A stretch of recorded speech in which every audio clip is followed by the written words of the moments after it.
On days where the bond markets look like they're about to shut up shop and our credit rating as a country is in the toilet, we really need to exploit our natural resources and all our assets. We started subsidising wind in 1990. 35 years later, Ed Miliband wants to offer wind farms 20-year subsidies. Essentially a third of our gas generators could retire, along with most of our nuclear reactors. We would not be able to manage demand under those circumstances. We would have to ration. One answer to that is we'll quickly build more gas power stations. Unfortunately, right now, the lead time to buy a gas turbine is 8 years. If we want to keep the lights on, we might really not have very many options. Hello, I'm Fraser Myers, Deputy Editor of Spikes. I'm absolutely thrilled to be joined by Kathryn Porter. Kathryn, welcome. Hi, good evening. Kathryn is an independent energy consultant and founder of What Logic. Kathryn, we're speaking in a week when Kemi Badenoch, the Conservative leader, has somewhat broken with the cross-party net zero consensus. She's saying that we need to basically drill, baby, drill in the North Sea, maximise every molecule of oil and gas to be found there. Do you think this is a welcome intervention? How much damage are our current restrictions on oil and gas doing to the UK? Oh, she's 100% correct in this, and I couldn't be more supportive. So the current restrictions make no sense, either from an economic perspective or from a climate perspective. On the economic side, we have historically made a lot of money from North Sea oil and gas. The Treasury receipts from that have been significant. Now, what's happened with the Energy Profits Levy is not only is the effective tax rate on some of these fields now over 100%. Harbour Energy has said, I think, that in some cases they're paying 110% effective tax on some of their operations in the North Sea. And obviously they're not willing to continue doing that. So they're making people redundant. They're shutting their UK operations and they're moving their centre of gravity elsewhere outside the UK. So that income that the Treasury has historically received is being lost.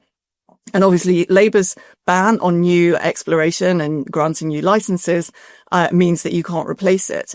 Now, what a lot of people don't realise is that the way the tax system works is that producers prepay some taxes in respect of decommissioning. Obviously, once they start decommissioning, they're no longer producing, so they don't earn revenues, and so there's nothing to tax. So they pay extra tax when they are producing, and then they get cash back from the government once they start to decommission. These high taxes are accelerating that decommissioning. And basically, in the early 2030s, the Treasury will start having to hand over cash to producers. That's going to be a couple of £1 billion a year. It's just outside the 5-year OBR horizon, which means it's not really on the political radar at the moment, but it's an economic reality that unless we change, unless we start replacing these fields, the Treasury will not just lose income, it will have to start handing over cash that it doesn't really have.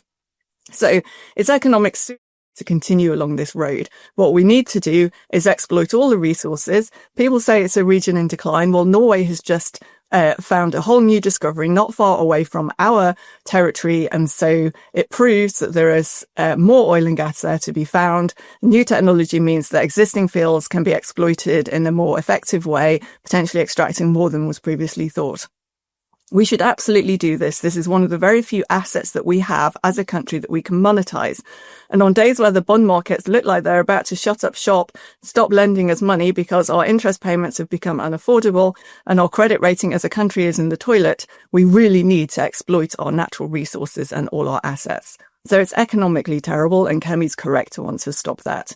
From a climate perspective, it also makes no sense. We're not reducing our oil and gas consumption. All we're doing is substituting domestic production for imports. Well, with domestic production, we control the means of production. We control the environmental standards associated with that production. And of course, it doesn't have so far to travel, so you don't have the same emissions from transportation. If you put oil or gas onto a ship, then obviously you have emissions from shipping. Not all oil and gas is piped. So from an environmental perspective, reducing our domestic consumption actually creates an increase in global emissions. So if you are an environmentalist, what you care about is reducing consumption, and that's not happening. If our consumption is maintained, then we need to meet that consumption at the lowest, with the lowest environmental cost possible. And that means domestic production and not imports. And the current government, particularly with Ed Miliband, in charge of energy, is pretty dead set on net zero, on accelerating the rate at which we decarbonise. The big bet it's made has been on wind. You're a big critic of wind power. Why doesn't it work? I mean, you'll hear lots of environmentalists tell you it's cheap, it's clean, practically free. It's literally in the air. I mean, that is such an ignorant position, though. I mean, yes, the wind is free, but the machines that you need to convert that wind into electricity, they're not free. They cost billions of pounds to build, and they're built mostly with equipment made in China, by the way. So we're not exactly being resilient to dictators. It's just not free. And this is evidenced by the fact that we started subsidizing wind in 1990. 35 years later, Ed Miliband wants to offer wind farms 20-year subsidies to build new wind farms in Britain. That means at least 55 years of subsidies. Now, to begin with, we were sold these subsidies on the basis that this is an immature technology, you need to prime the pump. If you don't support it in the early days, it'll never get anywhere. Well, I'm sorry, but after 35 years, we should be past the early days. If you can't make your economic model stand on its own feet after 35 years, there's something pretty fundamentally wrong with it. Now we saw in the subsidy round last year, the price for offshore wind, the subsidy price was £83 a megawatt hour in today's money. The wholesale price of electricity in 2024 was £73 a megawatt hour. Offshore wind was 13% more expensive than generating electricity using gas. Ørsted cancelled the flagship project from that round, Hornsea 4, on the basis that it wasn't economic. A 13% subsidy, a 13% premium over the wholesale price of electricity generated with gas was not enough to make that wind farm economic. So now we're going to see 20-year subsidies instead of 15 years. It's a way of giving additional economics to the developers, and we're likely to see a price that's above the level that we saw last year. Now, wholesale electricity prices have also increased this year, driven in part by higher carbon prices, because that's embedded in the wholesale electricity price. Again, it's a voluntary price. It's policy driven. In January, Keir Starmer announced that he wanted to harmonise the UK and European carbon trading schemes, and the UK scheme trades at much lower levels than the European one, so that immediately caused a 30% jump in carbon prices pretty much overnight. And there's still another equivalent gap to come, so full harmonisation will add the same again onto electricity prices.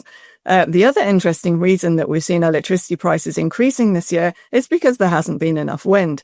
Wind output, despite the increase in turbines, has dropped 6%. Imports have dropped 10% because it's not just us that's seeing low wind, and also hydro levels hydro generation in Europe has been lower. That has meant that we're using more gas. Use of combined cycle gas turbines has increased 17% this year. It means that we're having to use less efficient gas plant, older gas plant. A third of our gas fleet was built in the 1990s, so this isn't exactly cutting edge technology, and it means you're burning more gas, and that pushes up the price.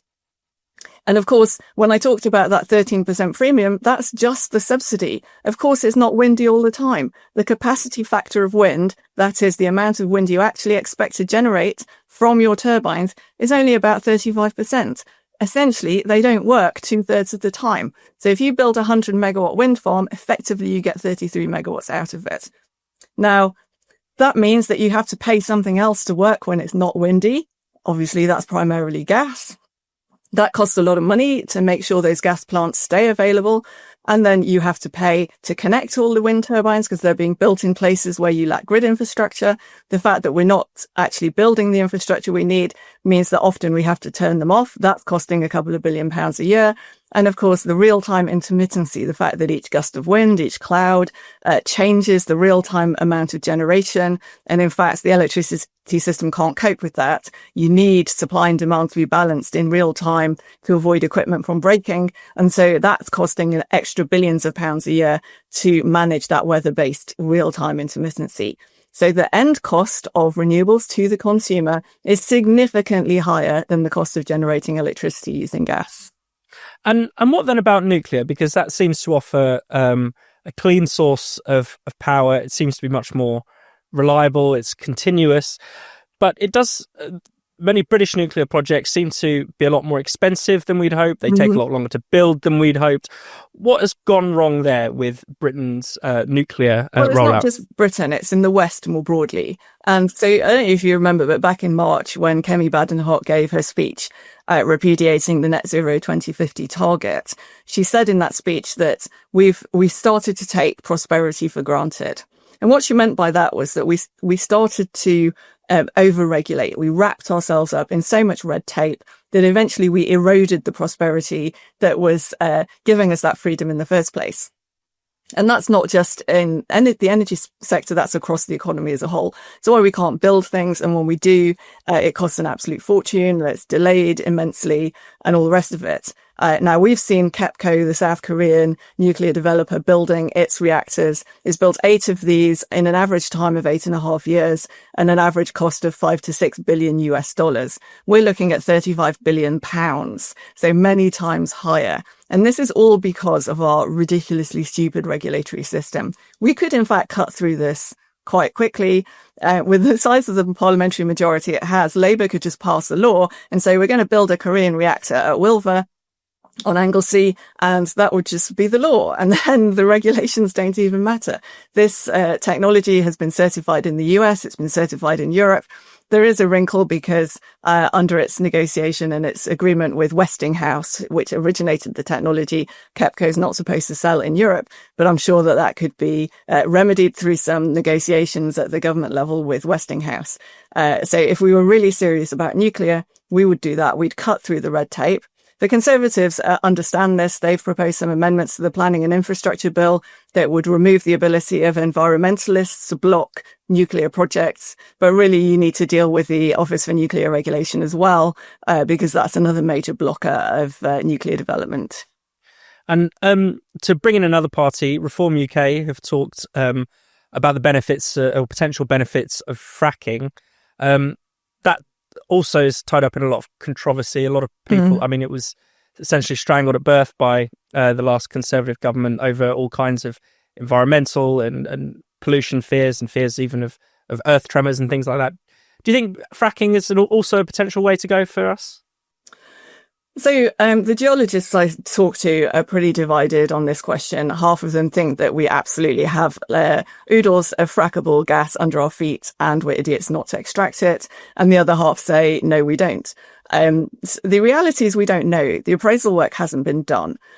So in my view, we absolutely should do the appraisal work. So we should amend the seismic restrictions. I think at the moment it's something like 0.5 on the Richter scale. That even limits the ability to drill for geothermal energy, by the way, not just fracking. I mean, it's almost the equivalent of dropping a pen on the floor. If you were to raise that limit to about 3 or 3.5, I think that would be reasonable. If you experienced a tremor that was of that magnitude, your cup would rattle on its saucer, but that would be about the extent of it. Once you get above 5, you might start to see some structural damage, but the Richter scale is logarithmic. So 4 is 10 times bigger than 3, 5 is 10 times bigger than 4, and 100 times bigger than 3. So that although it might sound not very much on paper, it's actually a big increase in power to get from 3 to 5. So I think we should do that. We also need to put in place sensible restrictions on water use. As a country, we don't have lots of clean water to spare, and we don't want to use too much of it on something like fracking. But with those two caveats in mind, then I would allow the market to do the work and find out. Let them deploy their own capital, investigate whether we have viable frackable resources, and if we do, let them get on with extracting them. And finally, if this isn't too broad a question, what would a sensible energy policy fit for the 21st century look like? I imagine it'd be the complete opposite of what Ed Miliband is doing now. Well, it would. And controversially, I think we might not have very many options other than a return to coal. Now, that is not something I am happy saying. But right now, we have quite a sizable gas fleet that we rely on very heavily. But a third of that fleet was built in the 1990s, and it's really nearing the end of life. So we're facing a prospect within the next 5 years that potentially a third of our gas generators could retire, along with most of our nuclear reactors. we would not be able to manage demand under those circumstances. We would have to ration. And obviously that would come with a whole load of economic and social harms. Now, of course, the one answer to that is, well, quickly build more gas power stations. And under normal circumstances, with a fair wind, you could build one in a year and a half. Unfortunately, right now, the lead time to buy a gas turbine is 8 years. So that takes you well outside the window where quite a lot of these power stations could be retiring. I'm told that you could get a coal turbine in 3 years. So if we want to keep the lights on, we might really not have very many options. We might be faced with the rather unpalatable choice of reverting to coal. Now, modern coal technology is much cleaner than historic coal technology, but it still is not as clean as gas, and obviously less clean than nuclear. All things being equal, I would want to build lots of nuclear, and I would want to have gas bridging that. But all things are not equal. We have these serious, significant supply chain constraints. And, you have to deal with the cards that you're dealt. We need to prioritize energy security, and we need to start thinking about these things now before our aging gas fleet does actually start retiring.